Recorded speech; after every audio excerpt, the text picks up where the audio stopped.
কামাখ্যা মন্দিরের কিছু দূরে একটি কালী মন্দির আছে, কিন্তু কোনো মূর্তি নেই। সবই এখানে প্রায় পীঠস্থান। একটি কালো পাথরে সিঁদুর মাখিয়ে রাখা হয়েছে, এতেই মায়ের পূজা হয়। আর একটু চড়াই উতরাই অতিক্রম করলে ভুবনেশ্বরের মন্দিরে যাওয়া যায়। এখানেও কোনো মূর্তি নেই, কালী মন্দিরের মতো কালো পাথরে পুজো হয়। পাহাড়ের উপর একটু চড়াই ভেঙে যদি নীলাচল পর্বতের শিখর দেশে ওঠা যায়, তাহলে প্রকৃতির নয়নাভিরাম দৃশ্য নজরে পড়ে। বৃষ্টির সামনে ভেসে ওঠে খাসিয়া, জয়ন্তিয়া, গাঢ় পাহাড়ের শ্রেণী। কৃষ্ণ মেঘের রেখার মতো গাঢ় শ্যামলিমায় সব আচ্ছাদিত। স্মৃতির মতো সরু পথ অরণ্য ছায়ার নিচ দিয়ে চলতে চলতে হারিয়ে গেছে। এটা শিলং যাবার পথ। সম্মুখভাগ গৌহাটি পাহাড়ের আড়াল দিয়ে ঢাকা। নিচে ইস্পাতের পাতের মতো তির্যক ব্রহ্মপুত্র। ব্রহ্মপুত্রের বুকে আর একটি পাহাড়ের শীর্ষদেশ, মা কামাখ্যার ভৈরব উমানন্দের মন্দির। সেখানে নীলাচল শিখর থেকে চতুর্দিকের পরিবেশ দেখতে দেখতে মনে পড়ে একটি স্তোত্র, জনিপীঠ কামগিরৌ কামাখ্যা তত্র দেবতা যত্রাস্তে মাধব সাক্ষাৎ দুমানন্দঃ ভৈরব।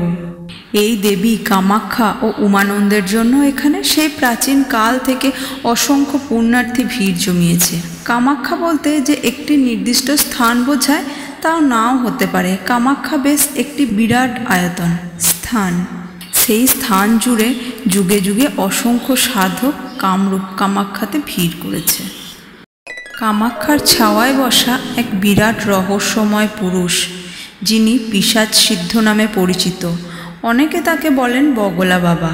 বগলা বাবা ঠিক কামাখ্যায় থাকতেন না, অর্থাৎ কামাখ্যা মন্দির সংলগ্ন অঞ্চলে যেখানে তন্ত্রভিলাষী অসংখ্য সাধক সাধনা করে সিদ্ধি লাভের চেষ্টা করতেন, সেখানে থাকতেন না। তবে কামাখ্যা দেবীর ছায়াতেই কামাখ্যা মন্দির ও গৌহাটির মধ্যবর্তী অঞ্চলে ব্রহ্মপুত্রের ধারে নিবিড় অরণ্যে থাকতেন তিনি। এই অরণ্যের মধ্যে জনগণের ধরা ছোঁয়ার বাইরে থাকতেন তিনি। অধিকাংশ সাধকের যেমন আত্মপ্রচারের কামনা থাকে, গুরুগিরির বাসনা থাকে, তার তেমন কিছুই ছিল না। প্রজ্ঞেশ্বরের অঘরী বাবার মতো তিনিও নির্জনে নির্বিচ্ছিন্ন হয়ে থাকতেন। সাধারণ লোক তার ধারে কাছে যেতে ভয় পেত। অনেকে তাকে বলতো কাপালিক। নরবলি দিয়ে পুজো করতেন, এই ধরনের বিশ্বাস ছিল। ভূতপ্রেত নিয়েই কাজ তার। মন্ত্র বলে এক অপ্সরাকে ধরে রেখে ভৈরবী করেছেন। ভূত প্রেত আর সেই অপ্সরা ভৈরবী নিয়েই থাকেন, কোথাও যান না বা কারোর সঙ্গে বাক্যালাপও করেন না। কেউ যদি বগলা বাবা বা সেই পিশাচ সিদ্ধের কাছে যেতে চাইতেন, স্থানীয় লোকেরা বারবার মানা করতেন। বগলা বাবার কাছে গেলে কেউ আর কখনো ফিরে আসে বলে লোকের ধারণা নয়। পিশাচ সিদ্ধ কাপালিক তাকে বলি দেন। কেউ যদি বগলা বাবা বা সেই পিশাচ সিদ্ধের কাছে যেতে চাইতেন, স্থানীয় লোকেরা বারবার মানা করতেন।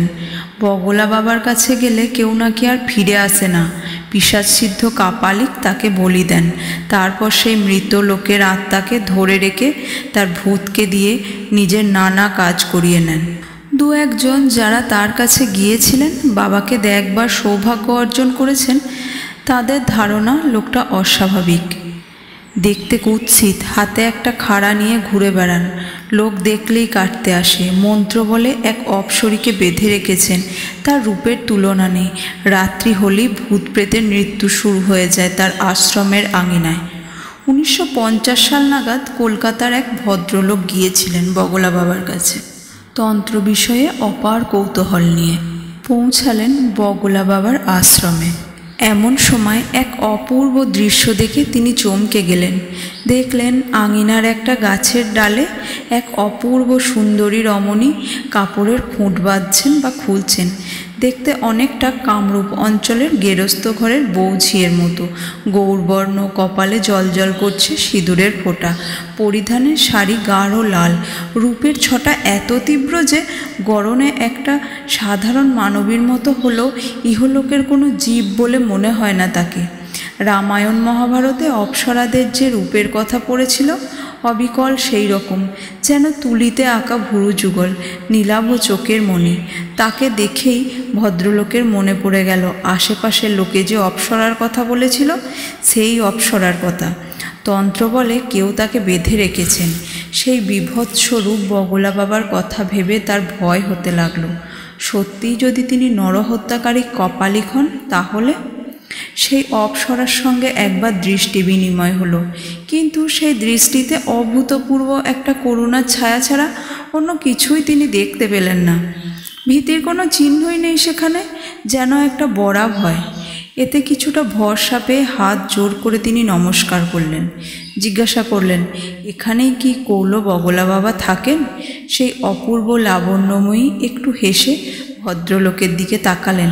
কেন হাসলেন, কি উদ্দেশ্যে হাসলেন, তিনি কিছুই বুঝতে পারলেন না।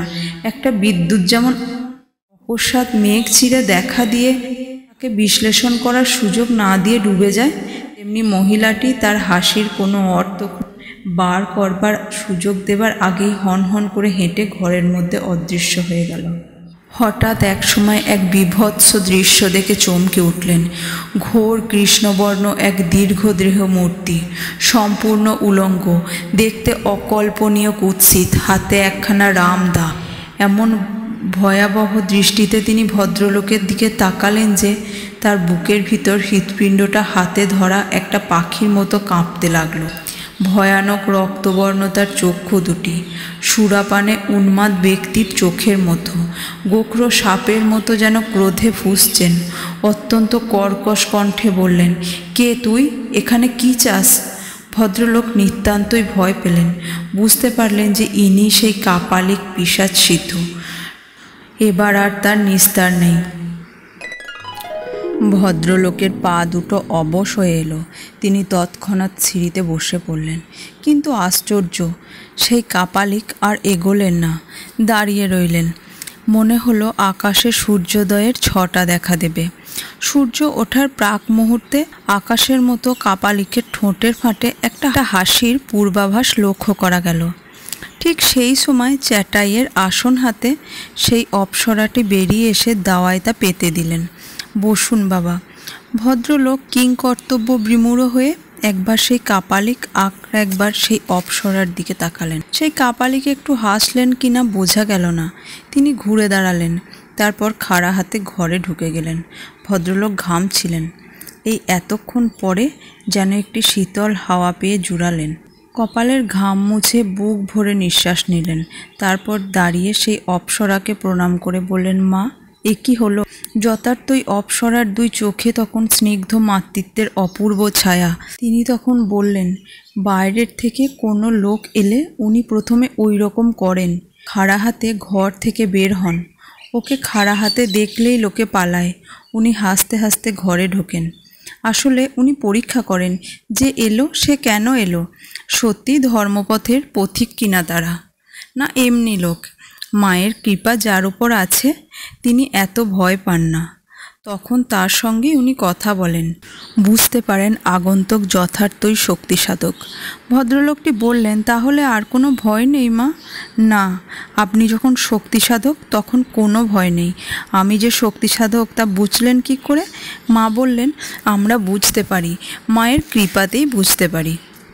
বগলা বাবা যথার্থই তার কৌতূহলের কারণ জানতে পেরেছেন। এদের রহস্য বোঝা ভার। কিছু যেন স্বস্তি বোধ করলেন তিনি। মহাশক্তিপীঠ কামাখ্যাতে তিনি শক্তির তত্ত্ব জানার জন্যই এসেছিলেন। মা বললেন, বসুন, উনি যখন বাইরে আসবেন কথাবার্তা হবে। ওর খেলাই এই ধরনের। ব্রহ্মপুত্রের ধারে অরণ্যাবৃত্ত বগলা বাবার আশ্রম খুবই নির্জন, মগ্ন চৈতন্য হয়ে ডুবে থাকার জন্য অপূর্ব পরিবেশ। কিছুক্ষণ পর ঘর থেকে দিগম্বর বগলা বাবা বেরিয়ে এলেন। এখন তার মধ্যে সেই ভয়ঙ্করিতা নেই, কিন্তু চোখ দুটি লাল, গলায় একগাছি রুদ্রাক্ষ ও হাড়ের মালা, হাতের বাজুতেও রুদ্রাক্ষ এবং প্রবাল, নীল ও লাল পাথরের মালা জড়ানো। তিনি এসেই আসনে বসলেন। ভদ্রলোককে লক্ষ্য করে দেখলেন। বগলা বাবার চোখ একটু টেরা। ভদ্রলোকের মধ্যে টেরা সম্পর্কে একটা সংস্কারগত ভয় ছিল। তিনি যেন একটু দমে গেলেন। বগলা বাবা কি বলেন সেই জন্য অপেক্ষা করতে লাগলেন, কিন্তু তিনি কোনো কথাই বললেন না। বগলা বাবা নীরবে বসে রইলেন। মা আশ্বাস দিয়েছিলেন তিনি কথা বলবেন, কিন্তু কথা বলার কোনো লক্ষণই তার মধ্যে দেখা গেল না। ইতিমধ্যে মা দুটি ডিজ হারিকেন জেলে একটি ওখানে রেখে অপরটি নিয়ে ভেতরে গেলেন। তারপর একটি ছোট মদের বোতল এনে রাখলেন। পাথরের একটি বাটিতে মাছ, মাংস ও মুদ্রাদি উপকরণ এনে চৌকির উপর রাখা হলো। এরপর জল ও অন্যান্য আনুষাঙ্গিক সব এলো। ভদ্রলোক বুঝতে পারলেন তন্ত্রের পঞ্চম মকারের যে অনুষ্ঠান হয় তাই হবে। এরকম একটা অলৌকিক অনুষ্ঠান তিনি বক্রেশ্বরের শ্মশানে অঘোরী বাবাকে কেন্দ্র করে দেখেছিলেন। অধিকাংশ সময় এই অনুষ্ঠান একটা পৈশাচিক রূপ নেয়। গৃহী মানুষের পক্ষে এসব দেখলে গা ঘিনঘিনিয়ে ওঠে। পঞ্চম মকারের পশ্চাচার ক্রিয়াকলাপ সাধারণ মানুষের চোখে অসহ্য ঠেকে। ভদ্রলোক ভাবতে লাগলেন তিনি এসব দেখবেন না। সরাসরি সামনে বসে তিনি সহ্য করতে পারবেন না বলে মনে করলেন। বক্রেশ্বরে ঝোপের আড়ালে লুকিয়ে দেখেছিলেন। 7-5 ভেবে শেষ পর্যন্ত উঠে দাঁড়ালেন। বিকৃতাক্ষ গলায় সেই বগলা বাবা সঙ্গে সঙ্গে কর্কশ কণ্ঠে ধমকে উঠলেন, উঠছো কোথায়? এখন তো চক্র আরম্ভ হবে। ভদ্রলোক বললেন, এই একটু বাইরে থেকে আসছি। কিন্তু বগলা বাবা বাধা দিলেন, বললেন, তোমার মাথা খারাপ নাকি? বাইরে কেউটে, খরিশ, গোখরোর রাজ্য। এ তোমার কলকাতা নয়। এ সন্ধ্যায় বার হতে পারবে না। হাত মুখ ধোবে তো ধোও, জায়গা আছে। আশ্রমে বসলেই ডাকলেন মাকে। মা এগিয়ে এলেন। বগলা বাবা বললেন, তারপর মা গলার স্বর একটু নিচু করে বললেন, বাবা বাইরে দেখে ভুল বুঝে চলে যেও না। এসেছো যখন রাতটা এখানেই থাকো, কোনো অভাব হবে না। আমার কথা শোনো, তোমার ভালোই হবে। ভদ্রলোক বললেন, আমি তন্তরমার্গের লোক নই মা। এ পথে তো আমার সাধনা নয়। মা তখন ফিসফিস করে বললেন, জাগ্রত শক্তিমন্ত্র পেয়েছো, এখানে মনে মনে ইষ্ট জপ করতে বাধা কি? বাইরে যাই হোক না কেন তাতে তোমার কি এসে যায়? অদ্ভুত আকর্ষণে ভরা মায়ের বলার ভঙ্গি। ভদ্রলোকের মধ্যে একটা উত্তেজনা দেখা দিয়েছিল। কথা কয়টি শুনে যেন তা শান্ত হয়ে গেল। তিনি খুব সহজ বোধ করলেন। তার মনে হলো এ যেন স্বয়ং মা জগদম্বার নির্দেশ। তিনি বললেন, আপনার নির্দেশ মতোই কাজ হবে মা। সন্ধ্যা গাঢ় হয়ে এলো। আশেপাশের চারিদিকে শিয়াল ডেকে উঠল। নির্জন এই অরণ্যে সামান্য একটা আশ্রমের চারপাশ থেকে শিবাফুলের চিৎকারে ভদ্রলোকের হৃৎপিণ্ড পর্যন্ত কেঁপে উঠল। বগলা বাবা জপ শুরু করলেন। প্রায় ঘণ্টাখানেক কেটে গেল। চারিদিকে একটা অদ্ভুত নিস্তব্ধতা থমথম করছে।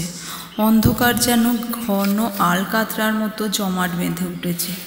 বগলা বাবা জপ শেষ করে মাকে বললেন, এবার এসো, পাত্রটা দাও। তারপর ভদ্রলোকের দিকে তাকিয়ে বললেন, তুমি এখন দেখো আমরা খাই, তুমি শুধু শেষ খাবারটা খাবে, তখন আমরা দেখব কেমন। এক কাচ্চা তরল পদার্থ এনে এমন একটা ছোট কালো পাথরের বাটি, তাতে কারণ ঢেলে মা বগলা বাবার হাতে দিলেন। বগলা বাবা 3 বার সেই পাত্র ভর্তি কারণ পান করার পর মা তলানি থেকে তর্জনীতে তার একটা ফোঁটা তুলে কপালে দিলেন। তারপর ভদ্রলোকের দিকে এগিয়ে দিয়ে বলেন, এসো বাবা, ফোঁটা নাও, অবজ্ঞা করতে নেই। এ যে পূজার সামগ্রী, সবই এখন দেবীর প্রসাদ হয়ে গেছে। ভদ্রলোক কোনো দ্বিরক্তি করলেন না, নিঃসংকোচে এগিয়ে এসে কপালে ফোঁটা নিলেন। মাছের পাত্রে বড় বড় 3-4 টুকরো মাছ ছিল। এরপর বগলা বাবা তা থেকে একটি মাছ তুলে নিলেন, একটি ভদ্রলোককে দিলেন, মাও একটি টুকরো নিলেন। শিবভোগের জন্য 1 টুকরো পড়ে রইল। ঘিয়ে ভাজা ছোট ছোট কয়েক টুকরো রুটি ছিল, প্রত্যেকেই তা থেকে কয়েকখানা করে তুলে নিলেন। রুটির সঙ্গে 3-4 টুকরো মাংস নেওয়া হলো। খাবার অত্যন্ত কম, ক্ষুণ্ণিবৃত্ত হবার কথা নয়, কিন্তু ভদ্রলোক ওই সামান্য খাবার মুখে দিয়েই চমৎকার ক্ষুণ্ণিবৃত্ত বোধ করলেন। খাওয়া শেষ হলে বিকৃতাক্ষ বগলা বাবা ভদ্রলোকের দিকে তাকিয়ে বললেন, বাবা, তন্ত্রক্রিয়া দেখতে এসেছো, দেখো। ঘৃণা করে চলে গেলে তন্ত্র সম্পর্কে জানবে কি করে? পঞ্চম মকারের 4টি কাজ, খাদ্য, মাংস, মৎস্য, মুদ্রা হলো, বাকিটা দেখার জন্য তৈরি হও। শেষটিতেই ভদ্রলোকের বড় ভয়, ওইটিকেই তিনি পছন্দ করেন না। তাই বললেন, বাকি জিনিস দেখবার নয়, দেখবার প্রবৃত্তিও আমার নেই, আমি বরং সরে যাচ্ছি। বগলা বাবা হাসলেন, বললেন, নিজেদেরও কাজ সবাই দেখে, অপরের দেখেছো? ভদ্রলোক বললেন, কাজটা জঘন্য, হেও বটে, এ তো দেখবার নয়। বগলা বাবা বললেন, পশু পাখির তো দেখেছো? হ্যাঁ, কিন্তু ওদের ওটা স্বভাবজ কাজ। মানুষের যদি স্বভাবজ হতো তাহলে দেখতে এত ঘৃণার কিছু নেই, কিন্তু আধ্যাত্ম সাধনার কি আছে? বগলা বাবা বললেন, জগতের মূলেই আছে স্বভাবজাত মৈথুন। সেই জন্যই তোমার আধ্যাত্ম জীবন সম্পর্কে কথা বলার অধিকার। নিজের উৎসকে ঘৃণা করারই বা কি আছে? বগলা বাবা আরও বললেন, এর আধ্যাত্ম গুরুত্ব আছে। যার একটা সংযম ব্রত আছে তার একটা পরীক্ষার ব্যবস্থা থাকবে না? পরশ মৈথুনের দ্রষ্টা হলেও তো তার সিদ্ধির পরিচয় পাওয়া যাবে। তাছাড়া জানো তো, শাস্ত্রে বলছে লজ্জা ঘৃণা ভয় 3 থাকতে নয়। এই 3 থাকলে কোনো কাজই হয় না। পার্থিব জীবনের কাজ হয় না, আধ্যাত্ম জীবনের কাজও হয় না। এ থেকে মুক্ত হতে না পারলে সিদ্ধিলাভ হবে কি করে? তাছাড়া মৈথুনকে তুমি জঘন্য কাজ বলে মনে করছো কেন? তার মানে সহজভাবে নেবার মতো মনের জোর তোমার নেই। ভদ্রলোক বললেন, সমাজে ওটা প্রচলিত নয়। বগলা বাবা বললেন, সমাজ তো কৃত্রিমতা দিয়ে তৈরি। ভদ্রলোক বললেন, কৃত্রিমতা তো ভালোর জন্য। কীরকম? নইলে সমাজ বিশৃঙ্খল হতো কেন? পশু জগতে হয়। পশু জগতে মৈথুনের বিশৃঙ্খলা সাময়িক। মৈথুনের একটা নির্দিষ্ট সময় পার হলে পশুদের মৈথুনের জন্য কোনো আগ্রহ থাকে না। কিন্তু মানুষকে স্বভাবজাত মৈথুন উপভোগ করতে দেওয়া হয়নি বলে মৈথুনের ক্ষেত্রে মানুষ প্রকৃতিকে উপেক্ষা করেছে। স্বাভাবিক প্রয়োজনের বাইরেও অস্বাভাবিক মানবিক চাহিদা তৈরি করে মৈথুনকে বিকৃত করেছে। মানুষের মৈথুনে পাপ ঢুকেছে। ভদ্রলোক বললেন, জানোয়ারদের যা কাজ মানুষ তা করলে মানুষের মনুষ্যত্ব থাকে কোথায়? মানুষ জানোয়ার নয় বলেই তো এ কাজ প্রকাশ্যে করে না। মানুষ নিজের বুদ্ধি ও বিবেক দ্বারা নিজেকে সংযত করে সামাজিক নিয়মকানুন তৈরি না করলে মানুষে পশুতে তফাৎ থাকতো না। সুতরাং পশুর কাজ যে মানুষের, সে কাজে গৌরব নেই, ওটি হেয়। বগলা বাবা বললেন, ওটি যদি ধর্মের অঙ্গ বলে ভাবো তবে জঘন্য বা হেয় বলবে কি করে? আমাদের কাছে তবু ওটা হেয় বলেই মনে হবে। সম্ভবত পশুদের কাজ থেকে এ কাজ একটু উন্নত হবে, এই যা। বগলা বাবা হেসে বললেন, তুমি আসলে কথাটা বলতেই পারলে না। মাকে জিজ্ঞাসা করো, মাই তোমায় বুঝিয়ে দেবেন। তিনি মায়ের দিকে তাকালেন।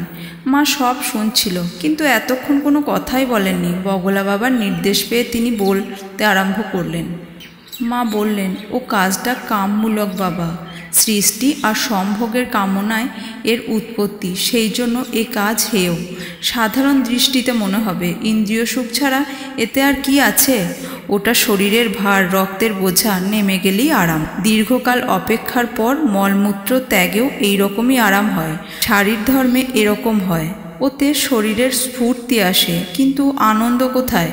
যাদের মধ্যে শুদ্ধ প্রেম আছে, ভালোবাসা ঘনীভূত হয়ে আছে, তাদেরই এসব কাজকে হেয় বলে বোধ হয়। কারণ তারা জানে এটা কাম মাত্র, যথার্থ প্রেম প্রীতিকর সন্তারক। ওটা যতক্ষণ থাকে ততক্ষণ শুদ্ধ প্রেমের স্থান হয় না। জগদম্বা তার জীব সৃষ্টির ধারা বজায় রাখার জন্য প্রত্যেক কামপূর্ণ ঘটের মধ্যে এক বিন্দু প্রেম মিশিয়ে দিয়েছেন। তাই যৌবনকালের সংসারমুখী স্ত্রী পুরুষের মিলনকে প্রেমের সম্পর্ক বলেই মনে হয়। এই প্রেম বিন্দু ঠিক এক গামলা জলে এক ফোঁটা পুষ্প সারের মতো। সারা জলটাই অল্পক্ষণের জন্য গন্ধে ভরে যায়। ব্যবহার করলে শরীর সুগন্ধ হয়ে ওঠে। সংসারেও প্রেমের এমনই মহিমা যে নরনারী কামময় অস্তিত্ব, যৌবনের রং আগাগোড়ায় প্রেমপূর্ণ বলে মনে হয়। আসলে সৃষ্টির প্রবৃত্তি সতেজ রাখার জন্যই স্রষ্টার এই